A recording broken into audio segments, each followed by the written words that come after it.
नमस्कार दोस्तों, MP study point के यूट्यूब चैनल में आपका स्वागत है।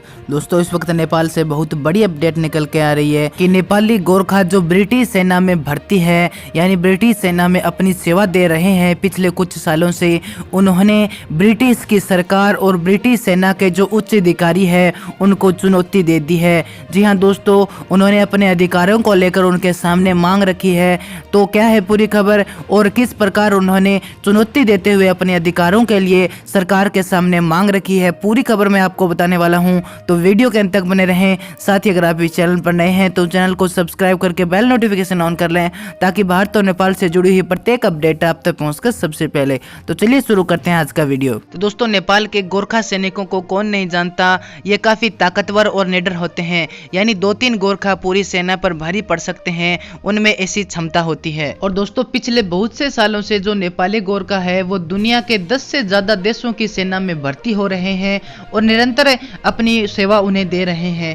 और उस देश के प्रति सेना का जो फर्ज होता है, गोरखा का जो फर्ज है, उसे जी जान से वो पूरा कर रहे हैं, निभा रहे हैं। दोस्तों, गोरखा सैनिक दूसरों के अधिकारों के लिए अपनी जान तक दे सकते हैं, लेकिन इस बार बात आई है उनके खुद के अधिकारों पर। जी हाँ दोस्तों, ब्रिटिश सेना के अंदर जो नेपाली गोरखा काम करते हैं, उन्होंने ऐसा आरोप लगाया है कि सेना में हमारी जो सैलरी और भत्ते हैं वो अन्य ब्रिटिश सैनिक है उनके मुकाबले हमें 1000 गुना कम दिए जाते हैं।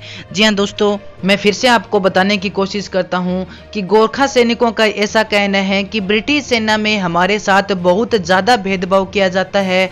और ब्रिटिश सेना में 2 तरह के सैनिक हैं, एक तो नेपाली गोरखा और दूसरे हैं खुद ब्रिटिश के सैनिक।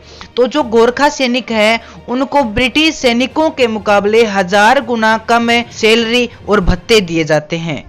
और दोस्तों, जो ब्रिटिश गोरखा है उनकी एक समिति है, मैं आपको बता दूं कि ब्रिटिश गोरखा सत्याग्रह संयुक्त संघर्ष समिति, उन्होंने अब ब्रिटिश की सरकार को ये चुनौती दी है कि अगर गोरखाओं के साथ भेदभाव कम नहीं किया गया और उनकी जो मांग है उनको नजरअंदाज किया गया तो राजनीतिक और कानूनी कार्रवाई की जाएगी और हमारा जो ये आंदोलन है उसको और मजबूत किया जाएगा। और गोरखाओं का कहना है कि हम अंग्रेजी साम्राज्य में पिछले 6 सालों से उनकी सेवा दे रहे हैं, हम अपना फर्ज निभा रहे हैं, लेकिन हमारे साथ शुरू से ही एक बड़ा भेदभाव किया जाता है। और ब्रिटिश की सरकार द्वारा जो काम किया गया है, हमारे साथ जो भेदभाव किया गया है, ये एक शर्मनाक घटना है और अब इसे अधिक सहन नहीं किया जाएगा। यानी गोरखाओं का कहना है कि हम इसे अब ज्यादा सहन नहीं कर सकते। और गोरखा की उस समिति ने यह चेतावनी दी है कि अगर ब्रिटेन नेपाल और ब्रिटेन के बीच में मित्रता रखना चाहती है, अपना रिश्ता बनाए रखना चाहती है, तो हमारी जो शिकायत है उसकी ओर ध्यान दिया जाए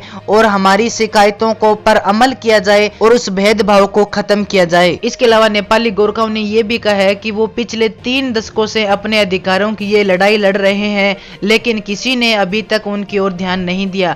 इसके अलावा नेपाल सरकार ने भी 12 फरवरी 2020 को ब्रिटेन की सरकार को एक पत्र लिखा था और उन्होंने कहा था ब्रिटेन की सरकार को कि जो गोरखा की जो शिकायत है उस पर हम मिलकर बातचीत करें और उनकी शिकायतों पर ध्यान दें। लेकिन इंग्लैंड की सरकार ने नेपाल के इस पत्र पर बिल्कुल भी ध्यान नहीं दिया और उनकी बात को नजरअंदाज कर दिया। और दोस्तों, जो गोरखा सैनिक ब्रिटेन की सेना में पिछले 6 सालों से अपनी सेवा दे रहे हैं, उनके युद्ध में अपने फर्ज निभा रहे हैं, उनके साथ ये जो भेदभाव किया जा रहा है ये पूरी दुनिया में एक शर्मनाक घटना बनकर रह चुका है। और अब इसे नेपाल की सरकार को भी इस पर ध्यान देना चाहिए। इसके अलावा ब्रिटेन को भी इस मामले में ध्यान देना चाहिए और उनके साथ जो भेदभाव किया जाता है उस भेदभाव को जड़ से खत्म किया जाना चाहिए। इसके अलावा दोस्तों, गोरखा सैनिकों के अधिकार की इस लड़ाई में अगर आप भी अपना सहयोग देना चाहते हैं तो कमेंट बॉक्स में जरूर लिखें जस्टिस फॉर गोरखा। इसके अलावा इस वीडियो को शेयर करके भी आप उनका सहयोग कर सकते हैं। तो ज़्यादा से ज़्यादा इस वीडियो को अपने दोस्तों के पास शेयर कीजिए और चैनल पर नए हैं तो चैनल को सब्सक्राइब करके बेल नोटिफिकेशन जरूर ऑन करें, ताकि इस प्रकार की प्रत्येक अपडेट आप तक पहुँच के सबसे पहले।